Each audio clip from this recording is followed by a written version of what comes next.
अस्सलामुअलैकुम दोस्तों, आज 19 मई 2023 फ्राइडे है। इस वीडियो में हम एनालिसिस करेंगे gold, crude oil, natural gas, silver, euro USD, GBP USD indexes और आखिर में बीटीसी को भी डिस्कस करेंगे। दोस्तों, हमारा व्हाट्सएप ग्रुप भी है जिसका लिंक डिस्क्रिप्शन में मौजूद है। आप हमारा व्हाट्सएप ग्रुप ज्वाइन कर सकते हैं जिसमें ट्रेडिंग से रिलेटेड आपको गाइडेंस प्रोवाइड की जाती है।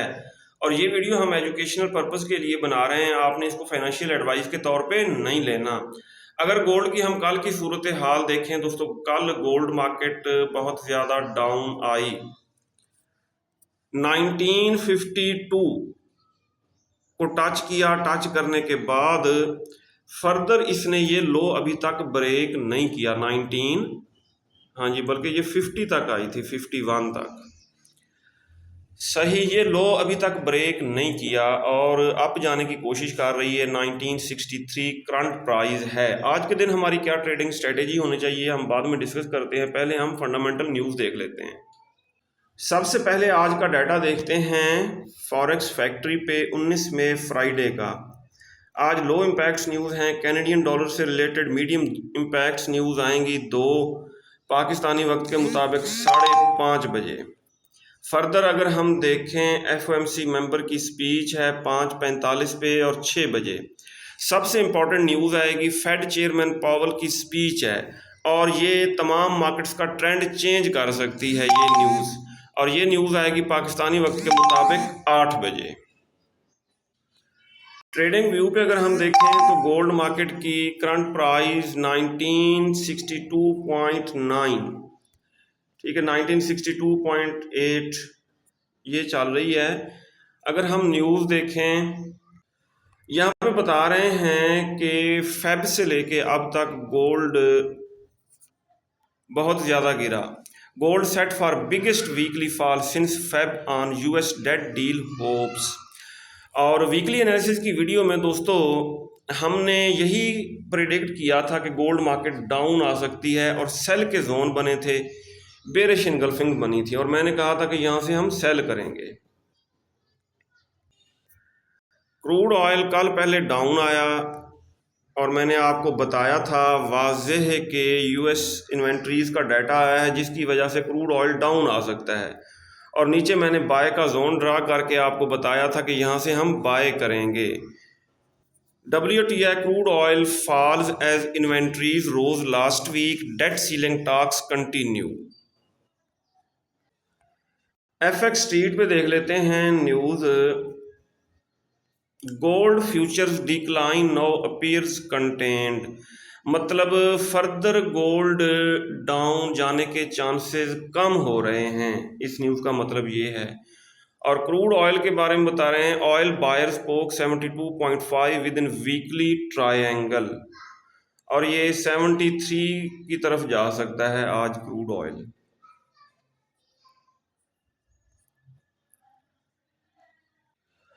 इससे पहले जो गोल्ड के हवाले से न्यूज़ आई थी कि गोल्ड सेलर्स डोमिनेट, अच्छा जी, गोल्ड सेलर्स डोमिनेट बिलो 1975, ठीक है, कि 1975 को टच करने के बाद गोल्ड डाउन आ सकता है।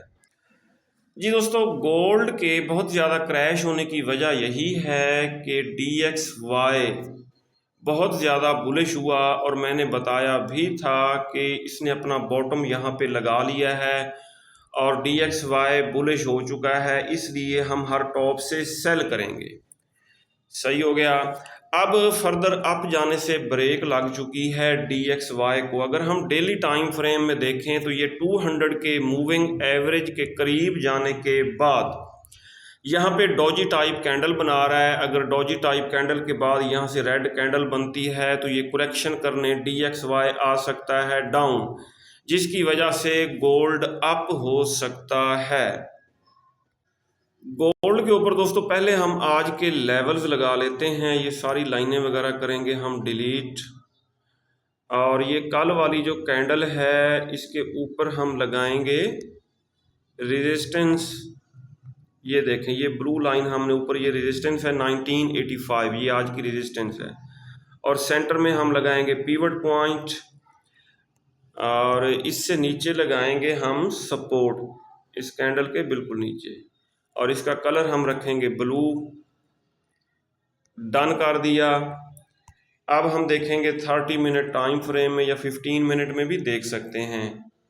इनको थोड़ा और एडजस्ट कर लेते हैं, ये यहाँ पे आएगा पिवट पॉइंट, सही हो गया। ये हमारे दोस्तों लेवल्स लग चुके हैं। कल गोल्ड मार्केट ने ये लो लगाया 1951.8, इसका मतलब ये है कि ये मार्केट की आज की सपोर्ट हो गई, और रेजिस्टेंस होगी 1985.38, और ये है मार्केट का पिवट पॉइंट 1968.8।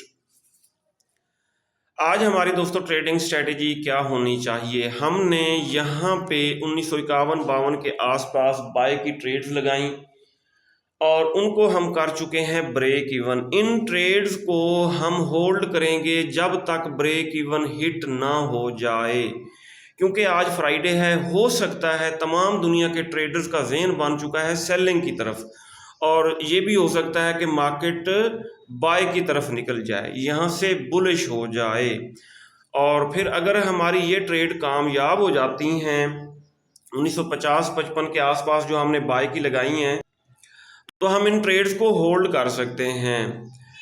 और अगर मार्केट ने दोस्तों आज बेहतर ये है कि फ्राइडे है, हम सारा दिन ट्रेड ना करें, हम वेट करें यूएस सेशन का। यूएस सेशन ओपन होने के बाद अगर मार्केट प्रीवियस डे के हाई को ब्रेक करके रीटेस्ट करके अप जाने लगती है, तो फिर हम बाय की तरफ बैठेंगे और मार्केट दूर तक जाएगी। और अगर मार्केट ने प्रीवियस डे के लो को ब्रेक किया, रीटेस्ट करके डाउन जाने लगी, तो फिर हम सेल करेंगे, और सेल को फिर हम लॉन्ग टर्म के लिए होल्ड कर सकते हैं। ये है आज की ट्रेडिंग स्ट्रेटेजी गोल्ड के ऊपर। जी दोस्तों, अगर क्रूड ऑयल को अगर हम देखें तो मैंने आपको बताया था कि क्रूड ऑयल इन्वेंट्रीज का डाटा आया है और क्रूड ऑयल आएगा डाउन, और ये देखें यहाँ तक डाउन आया। नीचे मैंने बाय का जोन ड्रा किया था, यहाँ से इसने बाय की ट्रेड्स को उठाया और 72.67 को टच किया है। अब ये नीचे दोबारा बाय का जोन बना हुआ है। मार्केट अगर 200 के मूविंग एवरेज से टकरा के अप हो सकती है। यहाँ से जो हमने बाय की ट्रेड्स लगाई हैं उनको हमने कर दिया है ब्रेक इवन, और 73.4 यहाँ तक हम इसको होल्ड करेंगे। दोस्तों, नेचुरल गैस को अगर हम देखें तो कल नेचुरल गैस स्टोरेज का डाटा आया। डाटा आने के बाद मार्केट हुई बुलिश, और 2.75 को टच करने के बाद फर्दर आप जाने से ब्रेक लगी हुई है, और ये मार्केट अपने इंडिकेटर्स वगैरह सेट करने के लिए डाउन आएगी। अगर डाउन आती है तो फर्स्ट बाय की ट्रेड हम पुट करेंगे 2.4 पे, दूसरी 2.3 पे, तीसरी 2.12 पे, और इन बाय की ट्रेड्स को हम लॉन्ग टर्म के लिए होल्ड करेंगे। यूरो यूएसडी दोस्तों, ये हमने सेल का जोन ड्रा किया था और यहाँ से बहुत ज़्यादा down I euro USD market, और अब अगर यहाँ से करेक्शन करने अप होती है, ठीक है, तो हम बाय पकड़ सकते हैं। लेकिन यहाँ पे H4 के टाइम फ्रेम में अगर बुलिश इनगल्फिंग बनी, फिर हम यहाँ से इसको बाय कर सकते हैं। और दोबारा अगर ये सेल के जोन को एक सेल की ट्रेड यहाँ पे लगाएंगे जब 200 के मूविंग एवरेज को टच करेगी, दूसरी ऊपर सेल के जोन को जब टच करेगी ये मार्केट। डॉलर महंगा होने की वजह से, DXY अप होने की वजह से GBP USD मार्केट भी हमारे सेल के जोन को रिटेस्ट करके काफ़ी ज़्यादा डाउन आई। और अब अगर अपने इंडिकेटर्स वगैरह सेट करने के लिए अप होती है, फर्स्ट सेल की ट्रेड लगाएंगे 200 के मूविंग एवरेज को जब टच करेगी, दूसरी ऊपर सेल के जोन को जब रिटेस्ट करेगी। जी दोस्तों, अगर हम सिल्वर मार्केट को देखें, सिल्वर मार्केट दोस्तों अपने इंडिकेटर सेट करने के लिए, करेक्शन करने के लिए फर्दर अप हो सकती है, और न्यू जो सेल का जोन बन रहा है वो हम ड्रा कर लेते हैं। ये देखें H4 के टाइम फ्रेम में बेरिश इनगल्फिंग बनी है, इसको अगर रिटेस्ट करके डाउन आने लगती है तो यहाँ से हम सेल करेंगे। फर्दर ऊपर वाले जोन को टच करती है तो एक टॉप से सेल कर देंगे। जी दोस्तों, NS 100 को अगर हम देखें, नेस्डेक 100 को, तो ये मार्केट ओवरबॉट हो चुकी है, और ये हमने बाय का जोन ड्रा किया था, और इस बाय के जोन से देखें ये कितनी ज़्यादा अप हुई है। अगर दोबारा ये डाउन आती है, जोन को रिटेस्ट करके अप होने लगती है, तो यहाँ से दोबारा बाय पकड़ेंगे। अगर US30 को अगर हम देखें दोस्तों, हमारे बाय के जोन को कितनी खूबसूरती से मार्केट ने रिटेस्ट किया, रिटेस्ट करके और कितनी ज़्यादा अप हुई है। फिर भी अगर आप लोगों का प्रॉफिट ना बने या लॉस करें तो मैं कुछ नहीं कह सकता। आज भी हमारी यही ट्रेडिंग स्ट्रेटेजी होगी कि दोबारा इस जोन को रिटेस्ट करने डाउन आती तो यहाँ से हम बाय पकड़ेंगे।